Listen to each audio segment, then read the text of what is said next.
Hola, bienvenido a tu programa Una Pausa en el Camino. Mi nombre es Walter Ruiz. Este es un espacio dedicado al estudio de la Biblia con una aplicación práctica para nuestra vida. Te estoy saludando desde aquí, desde el sur de California, y vamos a comenzar con este estudio con una palabra de oración. Amante Padre que estás en los cielos, gracias te damos, Señor, por el estudio de esta lección durante esta semana. Te pido que las lecciones que podamos aprender sean algo bueno para nuestra vida, un bálsamo para nuestra vida y un motivo para acrecentar nuestra esperanza en ti. Esto, Señor, te pido en el nombre de Cristo Jesús. Amén. Muy bien, llegamos al último día del repaso de la lección en Una Pausa en el Camino, y se titula esta lección La primera promesa evangélica. Y rápidamente vamos a leer Génesis capítulo 3, versículo 15. ¿Qué es lo que nos va a decir aquí la palabra de Dios? Dios le describe todo lo que iba a suceder, la desgracia, algo de la desgracia, de todo lo que iba a pasar a Adán y a Eva. Pero no los deja solos. Esto es algo muy bonito de Dios. Dios va a buscar al hombre, lo saca del hueco de donde estaba, cubierto con sus hojas de higuera.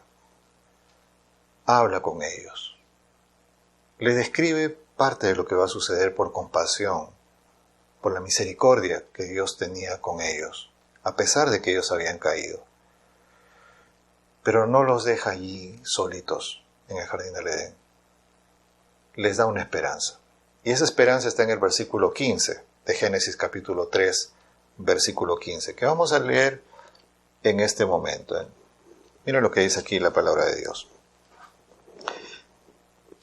Dice lo siguiente: y pondré enemistad entre ti y la mujer, y entre tu simiente y la simiente suya.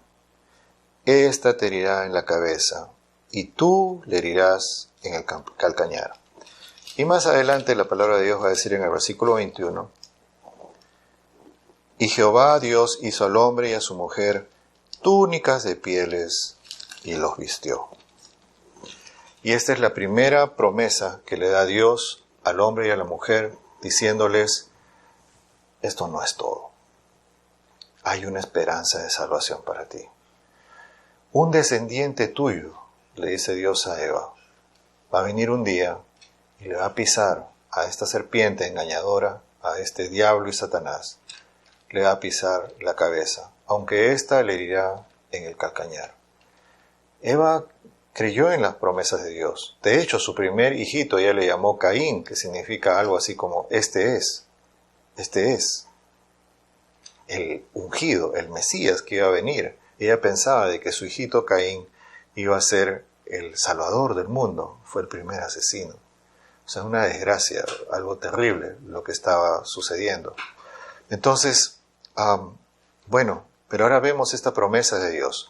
Esto bonito, esto maravilloso que Dios le estaba diciendo a nuestros primeros padres.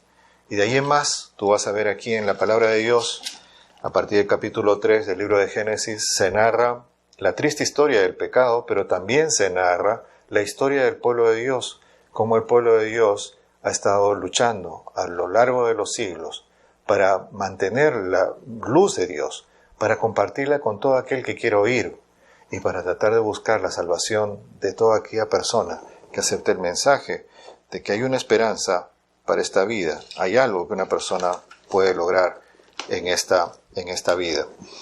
Muy bien, voy a leer contigo un pasaje más de la palabra de Dios que se encuentra ahora en 2 de Corintios, capítulo 5, versículo 21. Mira lo que dice aquí la palabra de Dios.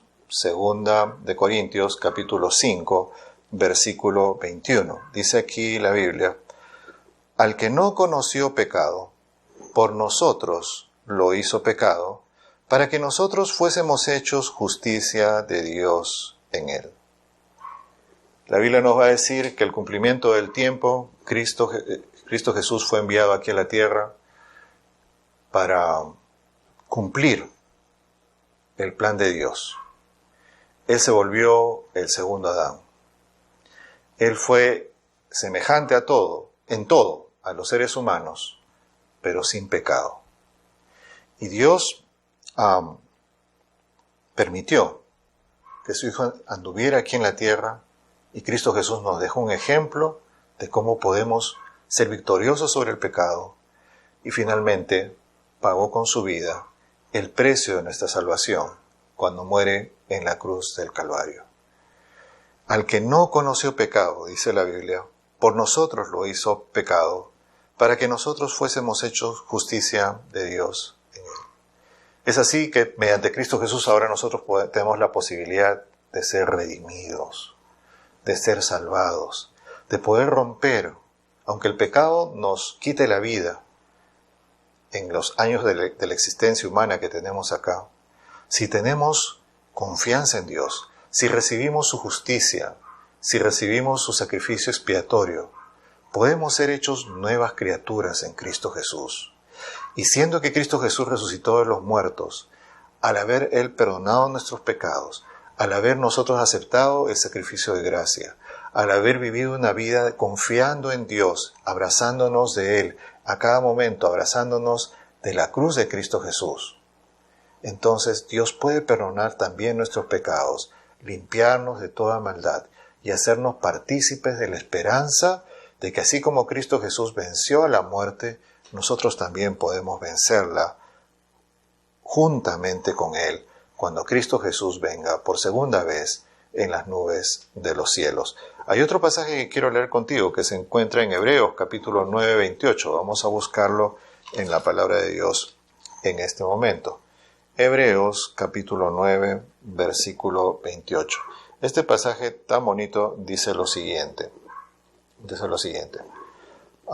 Así también, Cristo fue ofrecido una sola vez para llevar los pecados de muchos y aparecerá por segunda vez sin relación con el pecado para salvar a los que le esperan. La venida de Cristo Jesús es la esperanza del cristiano. O sea, nosotros no tenemos que pensar de que estos engaños satánicos, ¿verdad?, que minimizan la venida de Cristo Jesús. Porque si uno sigue vivo cuando uno se muere, si uno tiene estas experiencias cercanas a la muerte, de las cuales hay muchos cristianos que dicen que han pasado y que han experimentado y que han visto allí a Dios, o que han visto de que iban a ir al infierno y Dios les da una nueva oportunidad y vuelven aquí a la tierra, eso no es verdad. La Biblia dice bien claro que la esperanza para el cristiano está en la segunda venida de Cristo Jesús, en esa segunda aparición de Cristo Jesús, ya sin relación con el pecado, para salvar a los que le esperan. O sea, el momento de la salvación no es cuando uno se muere y de ahí Dios decide que te vayas al cielo. Ese no es el momento de la salvación. El momento de la salvación es ese momento cuando Cristo Jesús venga, como cuando dice el apóstol San Pablo en 1 Corintios 15, esto corruptible sea transformado en incorrupción y esto mortal se revista de inmortalidad. En ese momento, cuando seamos transformados y Cristo Jesús venga en gloria, en ese momento seremos salvados, seremos arrebatados juntamente con Él en las nubes para recibir al Señor en el aire y así estaremos siempre con el Señor. Esa es la esperanza del cristiano. Eso es lo que realmente nosotros debemos añorar y lo que podemos recibir gracias al sacrificio de Cristo Jesús por ti y por mí en la cruz del Calvario. Espero que el estudio de esta lección de esta semana haya servido para ver un poquito cómo es este tema de la muerte, del pecado, de la maldad, cómo comenzó esto, pero sobre todo para entender de que hay una salida para esto, de que ya hay una victoria que ha sido ganada por Cristo Jesús en la cruz del Calvario. Confiando en esa victoria, nosotros podemos tener vida nueva hoy y vida eterna en el futuro. Dios te bendiga.